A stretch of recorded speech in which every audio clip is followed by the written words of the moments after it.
Hello everyone, my name is Akhilesh Bhama. सो आज हम एक कवर करेंगे टॉपिक जूरिस्प्रूडेंस का, जो कि है सोशियोलॉजिकल स्कूल ऑफ जूरिस्प्रूडेंस। सो कभी इसमें जूरिस्प्रूडेंस में कुछ तीन चार पांच स्कूल है। पॉजिटिव स्कूल है, नेचुरल लॉ है, और हिस्टोरिकल है, एनालिटिकल है, रियलिज्म है। तो उसी सब में से एक है सोशियोलॉजिकल स्कूल ऑफ जूरिस्प्रूडेंस। सो बाकियों की बात कभी और करते हुए आज हम सोशियोलॉजिकल स्कूल में ये समझेंगे कि जब सोशियोलॉजिकल स्कूल जो हमारा ऑफ जूरिस्प्रूडेंस है ये आया 19th सेंचुरी में। इसमें दिक्कत क्या हुई थी कि हमारा जो लॉ था, हमें सोचना था कि लॉ हमारा कहाँ से आ रहा है, कहाँ से ड्राइव हो रहा है, what it ought to be और व्हाट इट इज। सो हमने चाहा कि हम दिखाएं कि जो सोशियोलॉजिकल स्कूल में कि लॉ जो है हमारा डिराइव हो रहा है सोशियोलॉजी से, मतलब सोशल चीज से, सोसाइटी से डिराइव हो रहा है। मतलब the sociological school of jurisprudence views law as a social phenomena shaped by norms, values and power dynamics of the society।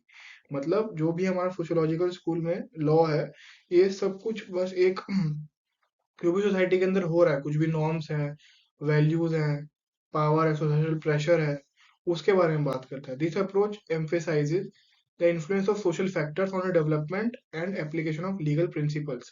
कि मतलब कैसे सोसाइटी के इन्फ्लुएंस से हमारे लीगल प्रिंसिपल्स डिराइव हो पा रहे हैं। सो की फिगर्स एंड कॉन्ट्रीब्यूशंस क्या है इसमें। पहले तो तीन लोग हैं जो बहुत ही मतलब कह सकते हैं। एक ने तो प्रोपोन किया, लाइक माइल दुर्खीम ने। तो ये बहुत ही इंपॉर्टेंट कुछ लोग हैं जिसने जिसने सोशियोलॉजिकल स्कूल को एक बहुत अलग लेवल पे पहुंचाया, बहुत इस पे काम किया। तो Durkheim, considered the founder of sociological school, argued that law reflects the collective consciousness of the society। means society का जो कलेक्टिव कॉन्शियसनेस है, मतलब सोसाइटी क्या सोचती है, उस पे लॉ बनना चाहिए। Weber's work on the relationship between law and social stratification influenced the sociological perspective on jurisprudence। Same बात ये भी कहते हैं कि सोशल स्ट्रेटिफिकेशन जो है वो इन्फ्लुएंस करती है हमारे लीगल प्रिंसिपल्स को, लॉ को। रॉस्को पाउंड कहते हैं कि advocated for the sociological approach to law, emphasizing its role in social engineering and problem solving। Social engineering मतलब क्या हुआ हमारा, कि हमारी जात कैसी है, हमारी वही जाति के बारे में रॉस्को पाउंड ने बहुत बात की थी। सोशल इंजीनियरिंग का मतलब यही होता है, किसी की जाति को बढ़ावा देना, कम करना, OBC S C S T general में रख देना, इसको इसी को बोलेंगे सोशल इंजीनियरिंग करना। सो सोशियोलॉजिकल अप्रोच टू लॉ में क्या है। Law as a social contract construct। The sociological school views law as a product of social forces, not merely a set of abstract rules। Social forces मतलब क्या है, कि लोग क्या सोच रहे हैं, सोसाइटी क्या सोच रही है, वो किस चीज को फोर्स कर रही है। इससे लॉ बनाना चाहिए कि लोग जो कर रहे हैं उस पे हम लॉ बना दें, ना कि हम पहले एब्स्ट्रैक्ट रूल बनाएं ताकि लॉ फॉलो कर सकें। ठीक है, लोग जो कर रहे हैं उस पे लॉ बनाओ। लॉ बना के उसे जबरदस्ती एनफोर्स मत करो लोगों पे कि तुम फॉलो करो अब इसको। सोशल कॉन्टेक्स्ट पे बहुत ज्यादा एम्फेसाइज किया गया। Sociological jurisprudence examines how social, economic, political factors shape the creation and implementation of law. Economic factors, हमारे political factor of the country कैसे किसी भी लॉ को डिफाइन करते हैं, कि कैसे किसी लॉ को इन्फ्लुएंस करते हैं। Focus on legal institutions, the sociological approach analyzes the role of legal institutions and their interaction with other social institutions। फिर फोर्थ है हमारा interdisciplinary perspective। Social jurisprudence draws on insightful from sociology, anthropology and other social sciences to understand the law।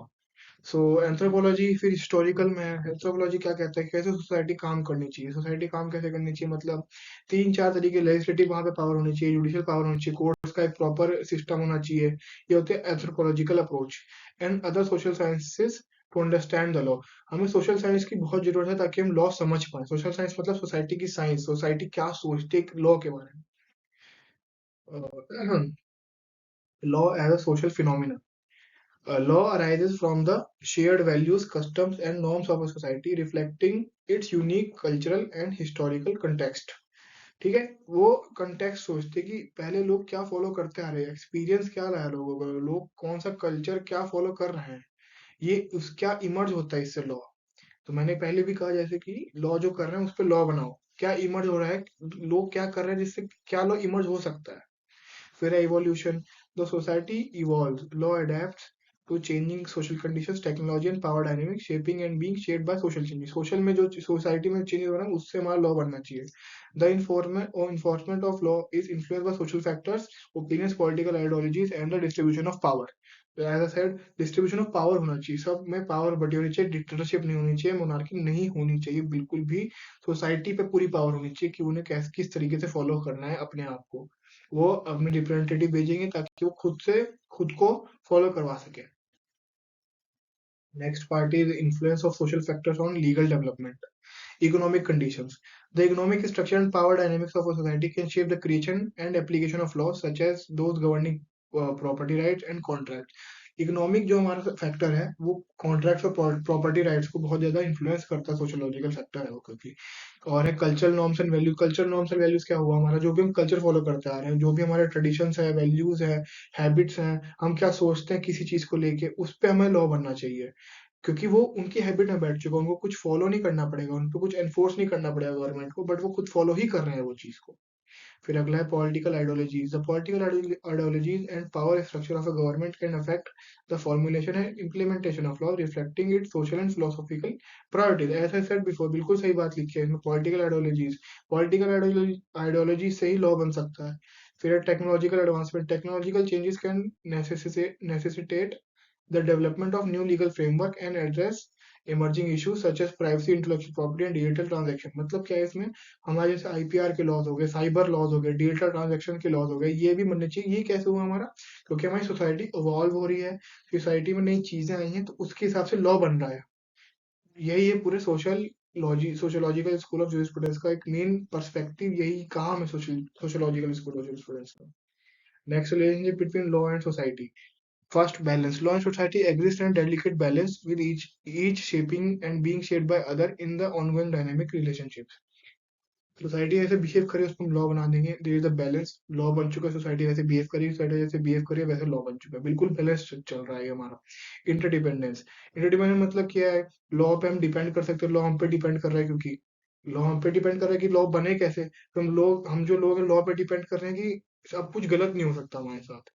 फिर है complexity. The relationship between law and society is very complex, involving multiple stake holder, competing interest and need for continuous adaptation. ये बहुत ही important point है, क्योंकि इसमें society जैसे article 19 individual right भी देता है, वो साथ ही साथ एक सोसाइटल इंटरेस्ट भी रोकता है. लाइक स्पीच एंड एक्सप्रेशन का हमारे पास राइट है, बट ये है एक individual right interest. Societal interest क्या है, बट आप किसी को डिफेम नहीं कर सकते. ये हो गया हमारा सोसाइटल इंटरेस्ट. इसी की बात की कि कंपीटिंग इंटरेस्ट. फिर है reciprocal influence. Law can both reflect and shape the values, norms and power dynamics of a society. As I said before, same चीज लिखी है इसमें. फिर आता है हम पे पोटेंशियल बायस. पोटेंशियल बायस का मतलब क्या है, सोशियोलॉजिकल जूरिस्प्रूडेंस में be susceptible to bias as researchers own social and cultural background can be influenced by analysis and conclusion. अब क्या होता है, जो एनालिसिस कर रहा है कि लॉ कैसे बनना चाहिए सोसाइटी पे, वो कुछ ग्रुप को देख के बना रहा है लॉ, बाकी ग्रुप को नहीं देख रहा. हो सकता है उनके हैबिट्स अलग हो, कल्चर अलग हो उनका, बट हम सबको नहीं देख सकते. हम छोटे ग्रुप को देख रहे हैं, उस पर लॉ बना रहे हैं, बट बाकी के साथ ही अन्याय हो रहा है, इनजस्टिस है लॉ के लिए. फिर नेक्स्ट पॉइंट है हमारा relevance and application in contemporary legal landscape. Emerging issues आ रहे हैं इसमें, कुछ पॉलिसी डेवलपमेंट हो रही है इसमें, जुडिशियल इंटरप्रिटेशन हो रही है, लीगल एजुकेशन हो रही है. ये सब मैं आपको बता चुका हूँ, बस आपके नोट्स करने के लिए है. आप अगर इनको पढ़ना चाहे तो पढ़ सकते हैं, वैसे मैं भी एक बार पढ़ के आपको समझा देता हूँ. तो sociological approach is valuable in addressing complex interdisciplinary legal problem such as those related to technology environment and social. मैं आपको बता ही चुका हूँ. सेकंड पॉइंट है sociological jurisprudence can inform the development of legislation public policies by considering the broader social context and potential impact. ये जो slide बनाई है मैंने एज ए कंक्लूजन बनाई है. आप इसको देख के जो मैं बातें पहले बता चुका हूँ वही सब इसमें लिखी है. So that's all from my side. ये सोशियोलॉजिकल स्कूल ऑफ जूरिस्प्रूडेंस सब हो सकता है मैं ही आपको आगे का पढ़ाऊं कि बाकी के कैसे हैं और कौन कौन के स्कूल हैं जूरिस्प्रूडेंस में. So see you next time. Thank you.